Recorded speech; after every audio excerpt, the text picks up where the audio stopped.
4 nominees that was picked or were picked by the President Muhammadu Buhari on the ground that the South-South and Southeast regions of the country were not represented. The Board of the Independent Corrupt Practice and Other Offences Commission has presented this nomination list or nominated list of men who were going to be admitted into the Economic and Financial Crimes Commission. But something very interesting, I mean, happened besides the northern senators supporting the list. Some member, Senator Matthew Urihige from PDP Edo South, stood up, actually supported one of his other members and said that the exclusion of the South-South and Southeast painted a picture that people from those zones were the real criminals in the country. It seems to be the underlying sentiment, in the hearts of what are your thoughts on this? It appears that the 5% are still paying the price.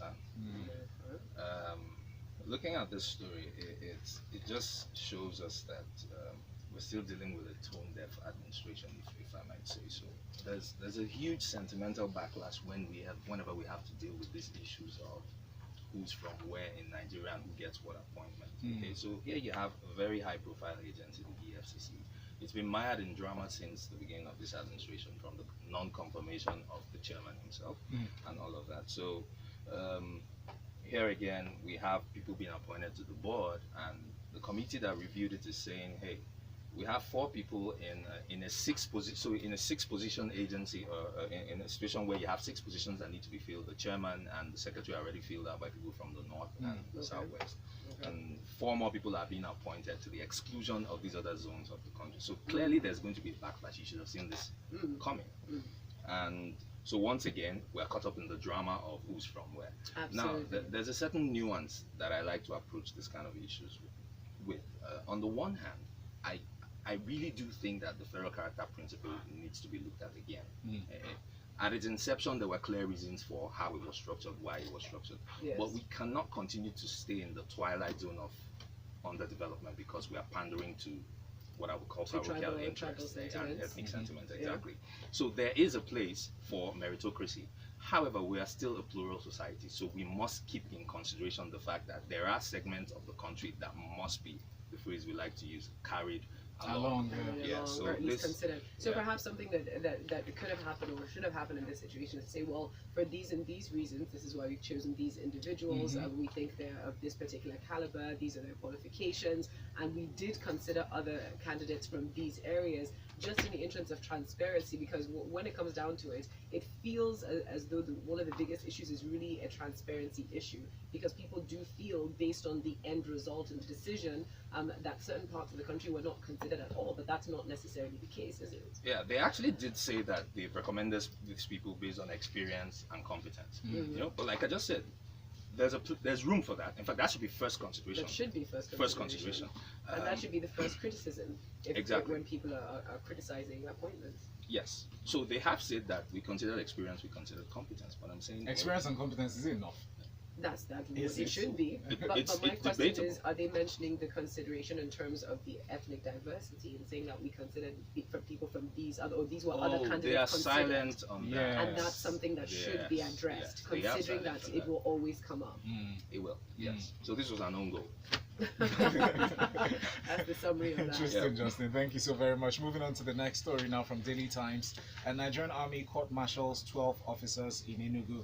As this happened, the General Officer commanding GOC 82 Division of the Nigerian Army, Major General Emmanuel Kabul, inaugurated the General Court-Martial to try erring personnel of the division, and this happened. And their names, well, they didn't list the names precisely, but they recalled the section of the Constitution the Constitution, Section 36 of the 1999 Constitution as amended, and stated that they charged all the parties involved in the cases to avoid unnecessary technicalities that could or would delay the trials and in the process waste a lot of resources. I mean, go into this, Devoe, and let us know, I mean, how widespread is this, and is it enough? Really, just let's go into the details. Yes, a lot of technical details, despite the 82 Division Major General Emmanuel Kabul did state that these discipline measures in the military, to which the court-martial belongs, are aimed at guaranteeing a high level of discipline in the battle-ready army. He also explained that the essence of the court-martial was to send the right signal to the Nigerian army personnel that may fall into the temptation of violating excellent rules and regulations. Well, he went down a long line of explaining the need for law, adjudication, and why this should take place. However, this is only taking place in Enugu, regarding about, I think, about 12 soldiers who were being court-martialed. He did state that they are entitled to legal representation. This is the first time I'm hearing this, because we do know in most cases there's usually a summary position by the army. But then that's also something the army is it states here, which is part of the reason why we took this story. So the public is aware that when something goes to court-martial, it means that this is a case that could not be summarily tried within the army. So it's a very big deal that people are being court-martialed. And also because the Nigerian public tends to have issues with justice not being seen, or we don't feel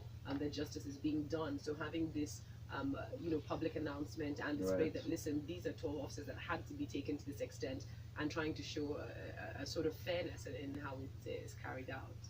Yes, and there's a little history to this. I think earlier in the year, about 18 soldiers who were court-martialed for their connection with trying to kill one of the major generals when they felt they were frustrated about some ambushing. The case of a mutiny. Yes, the case of mutiny. If you also remember the case of mutiny in the last administration during the Boko Haram crisis, where between 400, 500 soldiers were also court-martialed as well. I think they were given a presidential pardon. That was one of the first things that Buhari did when he came in. But we hope, as he has stated, that at the end, the appearance of justice would have been dispensed. Okay. Thank you very much. From Punch newspaper, we talk politics. The Social Democratic Party has rejected the choice of the presidential candidate of the People's Democratic Party, Atiku Abubakar, who was early this week, or late last week actually, announced as a consensus presidential candidate of the coalition of united political parties. But they said, the SDP members said, according to the MOU they all signed, apparently, it clearly provides for agreement of all the political parties before any public endorsements, and that they were sidelined, so to speak. Devoe. Sidelining. Here we go with the drama. The politics. Basically here, the CUPP was the attempt by some major political parties to integrate, to form a formidable, stronger force. Yes, opposition against the ruling party APC. In this scenario, SDP has come out strongly that they would be pulling out, even though they were part of it, and they've claimed that they would go ahead and stick to their presidential candidate, and that the consensus candidate of that's the PDP, that's Atiku, did not follow due process. Neither did it measure up to the established standards set out to which it was assented to by the alliance. Now the CUPP has responded that their defection was a failed attempt to help the dwindling electoral fortunes of President Buhari. You see, it's still politicking going on. Now, if you continue with the story, at the very end, it just states that there was a little squabble because SDP had requested that the VP position come from their party, and CUPP stated that according to the Constitution, the VP must come from the same party. Well, that's debatable, because that was the same issue that, if you remember, the ANC, sorry, not the ANC, the APC. APC. The first attempt that they made to win against the PDP was squabbled simply because of that factor, whereby then AC requested to push in the VP, of which the CN, I think Buhari's first initial party, the CPP, or he had refused. So this is it. It's like deja vu coming round again. But let's see how this goes. The politics of getting a formidable opposition is key, and I hope at some point they can get themselves together, because just alone on numbers, the ruling party APC does have a position that every other party would need to really do some level of essential integration to be able to twist those numbers. But with such activity happening right now, very close to the elections, 2019 is not some far away date anymore. It's just a few days away. I mean, do you see this in any form destabilizing the I mean, the course of his campaign, electioneering campaigns. Who? Talking about Atiku himself. Atiku. Well, I mean, there are more parties. Remember, there are about 90 parties at play. Even if the SDP goes ahead with Donald Duke, he does have some following. But the idea is, can you muster the necessary votes at the end of the day? You also do know that in politics, there's constituency buying. And what they mean by that is go ahead and pull your vote. At the end of the day, you can actually ask your voters to work in favor of another party. So we'll wait and see how they spin this. All right, Devoe, let's talk about this next story. Talking about police recruitment and seeing that in less than 11 days, they recorded applications from over 104,289 people, interested Nigerians who want employment into the Nigerian police force as constables. What are your thoughts on this? Seeing the backlash the police have been getting so far, I say bad blood in the hearts of Nigeria. Everybody still wants to be a police. Yes, Justin, we should join the police. We should. There seems to be power. You should. We I mean, we say this. The police needs you and me. It absolutely does. And just think that's about a reality. That's a reality. ASP Folu. Yes. I could do it. I do believe I'm more physically fit than a lot of officers. But focusing very seriously, though, recruitment is important because we know that in terms of police officers to citizens, the ratio is far below what it should be. Right. Yes. It's frighteningly so. And then obviously looking at what the training procedures are going to be for these new recruits, for people who are coming in, because sometimes when we hear of the abuses or alleged abuses of officers, it quite often, more often than not, is from younger, lower ranking officers. Well, to be fair, those tend to be the people you're in contact with more often on the streets than not. But I'm curious as to your thoughts on the process. Okay, they did break down some numbers that we should be aware of. First of all, 100,000 within a few, that's 12 days. It started on the 30th of November. It will close in about 6 weeks. That's about the first week of January. Now, within those days, most of the 100,000 applicants, about 1/10 or 10% were female. Also, the large proportion came from the north. With the least proportion coming from the south, especially Lagos. So Lagosians, please, we do need all of you to pay attention to the policing, because at the end of the day, it's free and open for all. They did warn applicants that that if you are caught trying to influence or endorse anyone with cash, that you will be punished.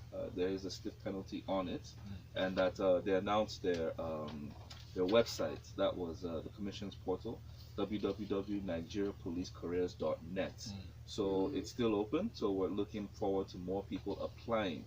Hopefully, the training is part of the program to get new recruits in. Training and orientation. Because we would hope that at different levels.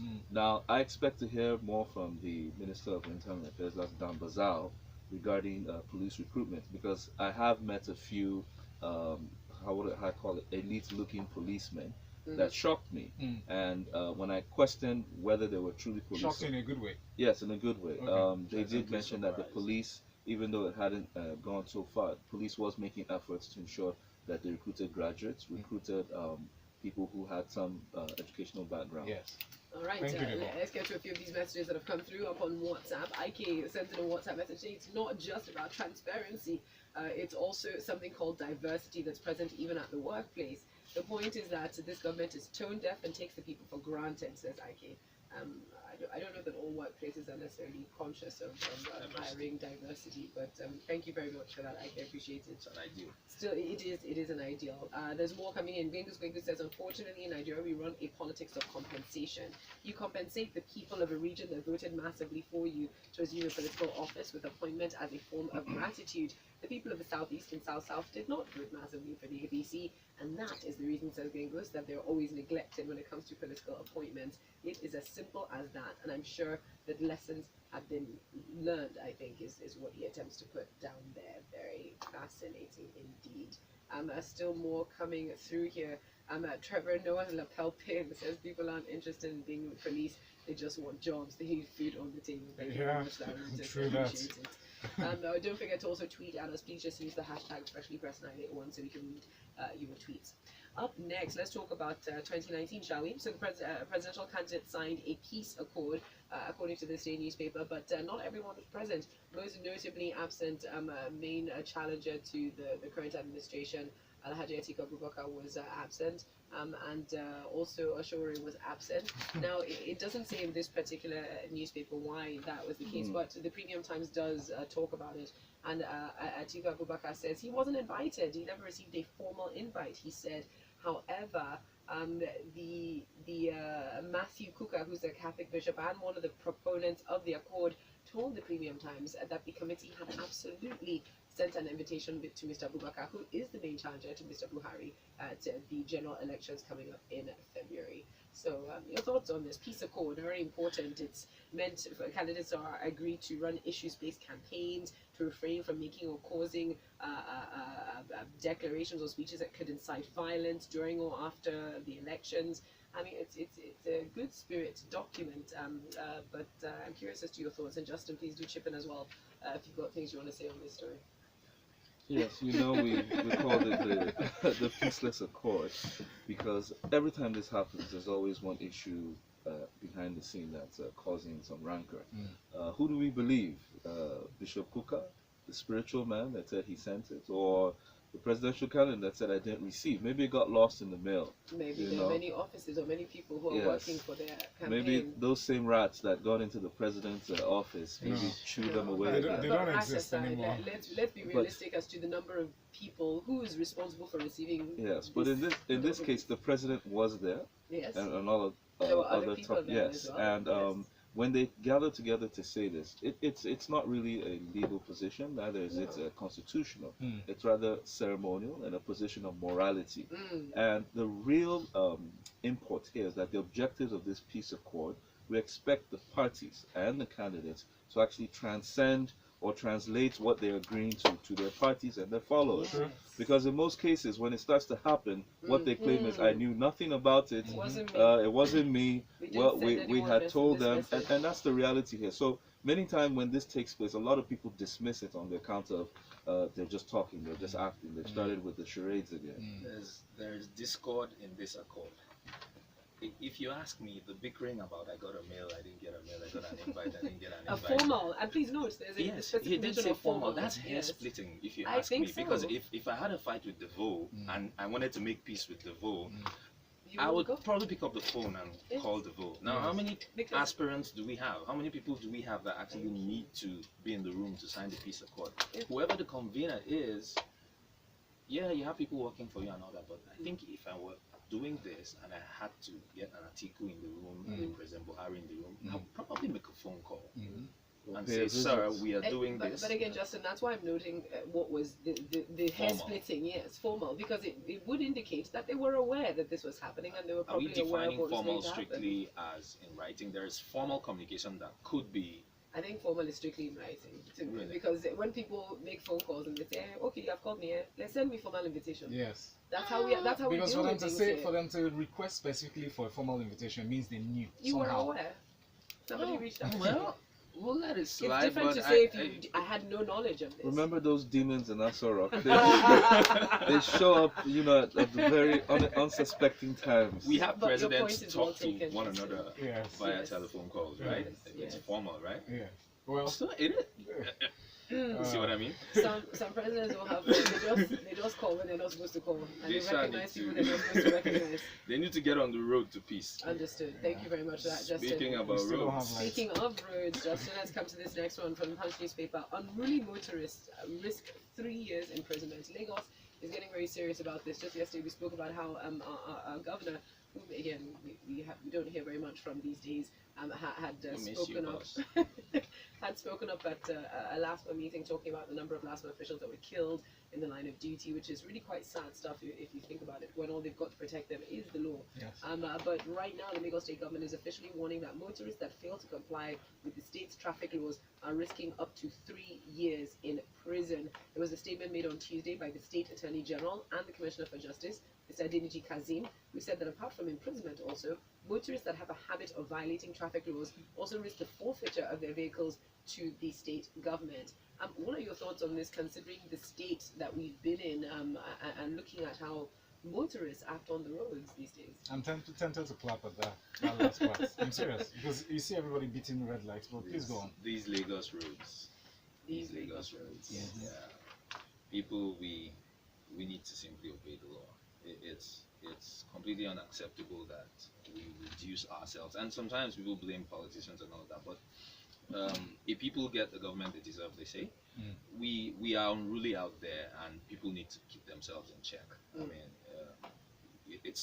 I don't know how to decompose that any further. People just need to behave. It costs limbs. Yes. Regardless of how frustrated you may be with the state of the roads or whether or not the traffic lights are in the best order or whatever the case may be, we are seeing more and more pedestrians and other motorists being hurt by the actions of motorists. It's really quite unfortunate. Yes. People just need to behave. Rage. Having said that, though, we have a whole lot of other things that we also need to consider. I mean, I read a report the other day that spoke about the mental health stats. Yes. Yeah, I don't trust the stats. Actually, those stats apparently are they're grossly underreported. Apparently. Yes. Yes. Yeah. But the underlying message there is we have issues, and there are issues leading to those issues. Yeah. So even though it's good to legislate, there are a lot of things that legislation cannot deal with in and of itself. So it's good to re-emphasize that people should obey the traffic laws, but I think the government also needs to do some other work on the softer side of things. Okay, so social campaigns go a long way. Yes. There are healthcare issues concerned here that are relevant here if we take into account the fact that there are mental health Absolutely. concerns But out do you think this is something that within our communities, within our offices, within our homes, people are paying attention to? Are we really looking for signs where things may not be in the best state and actively trying to address it? Because there is also a stigma within us as a people where we're afraid to mention anything. There might be a mental health, if God forbid, is the first response. Yes. And the family is the first unit, really, that will be able to identify and then seek for help. Yes, this is a conversation that needs to be had. Yeah. Definitely. Thank you for that, Justin. Still more coming up next. The Emir of Kano is tasking women to vote for gender-sensitive leaders. You heard me right. The Emir of Kano, Alhaji Mohammed Sanusi II, who has challenged Nigerians to vote for leaders whose electoral campaign prioritizes the promotion of women's welfare and detests the abuse against women in society. Very important things, very strong words. I know, Devoe, you've got a bit to say about this, and I would love to hear that, what you've got to say, because whenever it comes to gender issues or talking about speaking outright against abuse against women, unfortunately, a lot of society tends to be strangely quite silent on these issues, and it's worrying, really. Funny enough to have a position on this. Well, Emir, that's Alhaji Mohammed Sanusi II, a great man. But in this case, in him speaking, as you know, he has spoken a lot of societal and cultural issues from his position as a monarch. He spoke on two objectives. One, women's welfare and detesting those who detest abuse against women in society. Yes. Now, when you spoke about the gender sensitivity, my problem with this was simply, Emir, I wished you spoke about women empowerment, because that's actually what you're trying to institutionalize here. When you speak of... But how are they empowered? No, but he has spoken on women empowerment specifically in the past. Yes, but in this case, if you're looking at them playing a greater role in politics, then they need to be empowered. Now, he broke it down a bit and mentioned how that women were meant to protest and shout because, first of all, that there was no aspirants within the 2019 general election that included women development in his or her campaign. Now, it's high time that they protested against this. He also stated that in the launch that took place, that was the Strong Women Network in Kano, that they should also look at where girl childs were being inspired, that beyond the mentorship, they should look at sponsoring or pushing people towards a female representation within the State House of Assembly, where they could institute the laws that would guard against violence against women in marriage, as well as also abuse, as it's done in Muslim countries like Egypt and Algeria. Now, this is the empowerment aspect that I'm referring to. But I'll ask you, Mr. Emir, have you also sponsored someone? I know you're a monarch, but it's right to see where you have played a direct role in this. As they say, follow the leader, right? Maybe he's not partisan. No, well, he's not partisan, but like I said, follow the leader. What are you doing? Because at the bottom of these things that he's saying, there's a cultural fundamentals that are being adhered to. You know, this is a patriarchal society, and at most times, as they say in the Islamic world, that women may not really have a voice. So as he's speaking out, we're expecting that he is also doing so that many others who are aware and who have followed the traditional motives or ways will begin to change.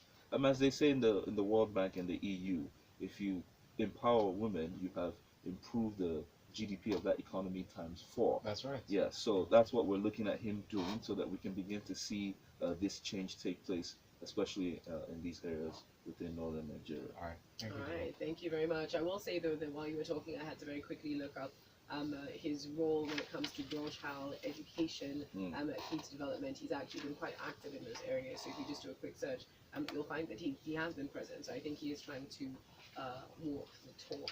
Anyways, we move on to our final story from the Guardian newspaper. Again, Dasuki seeks indefinite suspension of trial. Again and again, he's filed an application seeking the indefinite suspension of his trial until the federal government obeys the orders of the courts that granted him bail.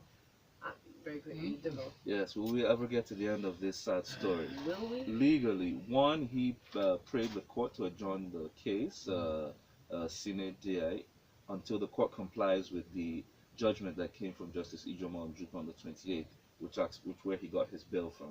As you remember, the federal government has refused to release him on that account. He also made another motion that the court question the competence of the prosecution counsel. Now the prosecution has said that